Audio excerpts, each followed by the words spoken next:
ఐపీఎల్లో 2025 మెగా వేలంలో ఆర్సీబీ జట్టు వేలంలో పాల్గొన్న విధానం కొంతమందిని నిరుత్సాహపరిచింది. సరైన ఆటగాళ్లను ఎంపిక చేయలేదు అనే అసంతృప్తి చాలా మంది అభిమానుల్లో ఉండిపోయింది.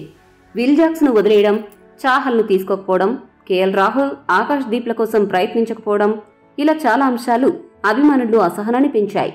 కానీ వేలం పూర్తిగా ముగిసిన తర్వాత ఆర్సీబీ యాజమాన్యం తీసుకున్న ఆటగాళ్లను గమనిస్తే మరీ అంత అధ్వానంగా అయితే జట్టు లేదు, బాగానే ఉంది అనే ఫీలింగ్ అయితే కలుగుతుంది.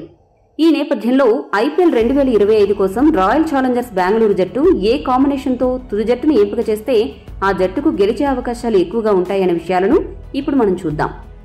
ముందుగా ఓపెనర్ల విషయానికొస్తే ఒక ఓపెనర్గా విరాట్ కోహ్లీ వ్యవహరిస్తాడు. మరొక ఓపెనర్గా ఫిలిప్ సాల్ట్ బరిలోకి దిగనున్నాడు. ఫిలిప్ సాల్ట్కు ఓపెనర్గా ఐపీఎల్లో విధ్వంసం సృష్టించిన రికార్డు ఉంది. ఈ విషయం ఐపీఎల్లో పలు సందర్భాల్లో రుజువైంది. కాబట్టి చిన్నస్వామి లాంటి చిన్న స్టేడియంలో ఫిలిప్ సాల్ట్ లాంటి భీకర హీటర్ ఆర్సీబీకి ఎంతగానో ఉపయోగపడనున్నాడు. వన్ డౌన్ బ్యాటర్గా రాజత్ పాటీదార్ వస్తాడు.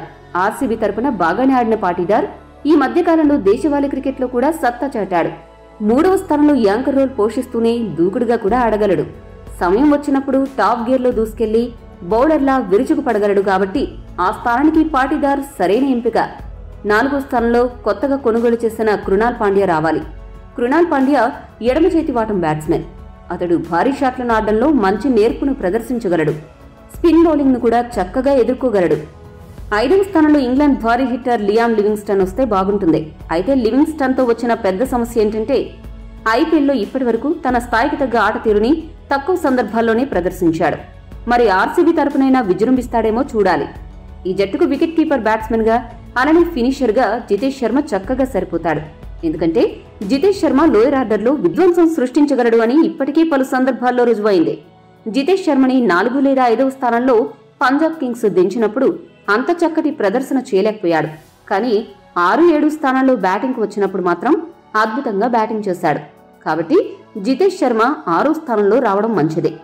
7వ స్థానంలో ఫినిషర్ గా పించ్ హిట్టర్ గా టీమ్ డేవిడ్ వస్తే బాగుంటుంది. అతడు బౌలర్తో సంబంధం లేకుండా, సిచ్యువేషన్ తో సంబంధం లేకుండా డెత్ ఓవర్లలో భారీగా పరుగులు చేయడానికి ఎంతగానో ఉపయోగపడతాడు. అలాంటి హిట్టర్లను పెట్టుకోవడం ఆర్సీబీకి చాలా ఉపయోగపడుతుంది. ఒకసారి ఆర్సీబీ బ్యాటింగ్ ఆర్డర్ను గనుక విశ్లేషిస్తే ఆ జట్టులో చాలా మంది హిట్టర్లు కనపడుతున్నారు. గతంలో కంటే బ్యాటింగ్ ఆర్డర్ ఇప్పుడు మరింత పటిష్టంగా కనపడుతోంది. చిన్నస్వామి స్టేడియంలో ఎలాంటి వారు కావాలో అలాంటి వారిని ఆర్సీబీ ఎంపిక చేసినట్లు కనపడుతోంది. ఇక బౌలర్ల విషయానికొస్తే ఫాస్ట్ బౌలర్లుగా భువనేశ్వర్ కుమార్, జోష్ హజల్వుడ్, యష్ దయాల్, స్వప్నల్ సింగ్ వ్యవహరిస్తారు. గతంలో ఆర్సీబీ జట్టులో అనుభవజ్ఞులైన బౌలర్ల కొరత ఉండేది. ముఖ్యంగా సరైన దేశవాళీ బౌలర్లు ఉండేవారు కాదు. భువనేశ్వర్ చేరికతో ఆ లోటు భర్తీ అయినట్లుగానే భావించాలి. ఇక స్పిన్ బౌలర్ల విషయానికి వస్తే స్పిన్ ఆల్రౌండర్లు కృణాల్ పాండ్యా, లివింగ్స్టన్ ఇద్దరు కూడా జట్టుకి అందుబాటులో ఉన్నారు. వీరిద్దరూ స్పిన్ బౌలింగ్ బాగా చేయగలరు. ఈ స్థితిలో ఇంపాక్ట్ ప్లేయర్లుగా పరిస్థితులను బట్టి spinner Suyash Sharma, fast bowler Rashid Khan, batter Devdutt పడిక్కలలో ఒకరిని ఎంచుకుంటారు. ఈ కూర్పుతో గనక ఆర్సీబీ బరిలోకి దిగితే అద్భుతంగా ఉంటుంది. అప్పుడా జట్టుకు గెలిచే అవకాశాలు ఎక్కువగా ఉంటాయని అనిపిస్తుంది.